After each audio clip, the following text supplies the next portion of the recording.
I've asked it before, I'll ask it again. Why aren't there more apples in MedTech? Not in terms of how the companies innovate, but in how they present themselves to the world, their look, their feel. Because the data on the power of design is compelling. Welcome to Second Opinion Early Risers Edition, Part 3, Looking the Part.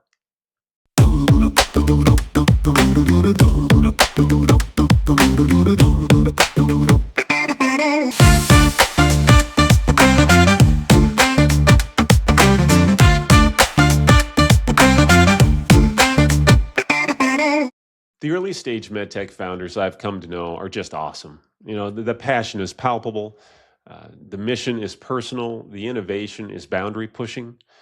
In no way are these people playing it safe. Scrappy and startup-y, sure, it comes with the territory.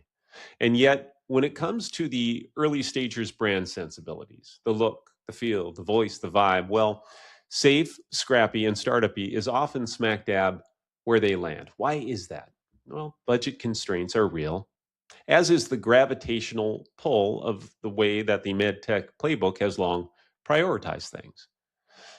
But great early stage brand work can come with a focused stage friendly investment. And well, breaking the MedTech mold, isn't that how you get noticed and remembered?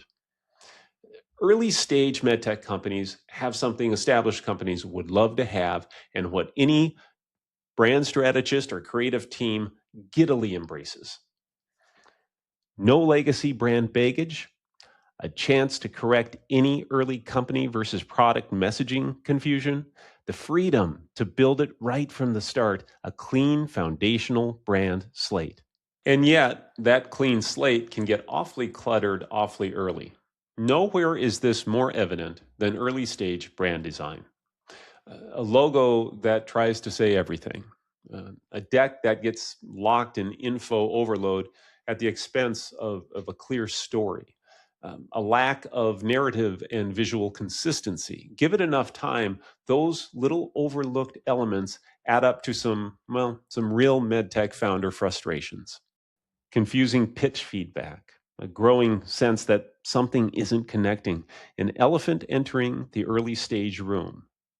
How do we tell the founder we need to start looking like a real company?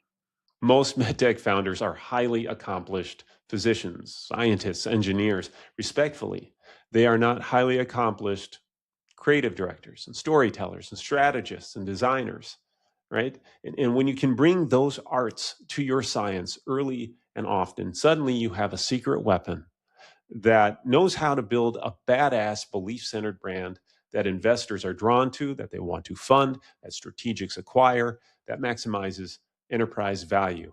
I'd stake my career on it because I've built my career on it, and the data's got my back. Check it out. According to Harvard Business Review, investors are 2.5 times more likely to fund startups that present a cohesive brand identity. Furthermore, from McKinsey, companies that lead in design grow revenue at nearly double the rate of their peers. My friends, for the past 30 years, I have lived by a simple brand building mantra. Winning brands are not just seen and heard, they are felt.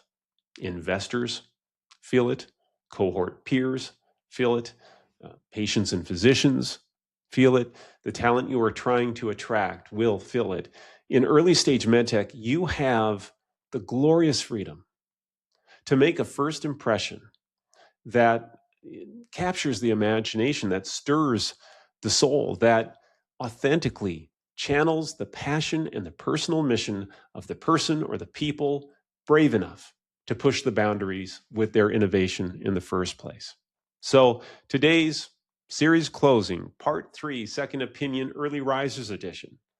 Find your why, tell your story, look the part. Do you want to show up as the next Apple or the next academic lecture? The difference opens doors or quietly closes them.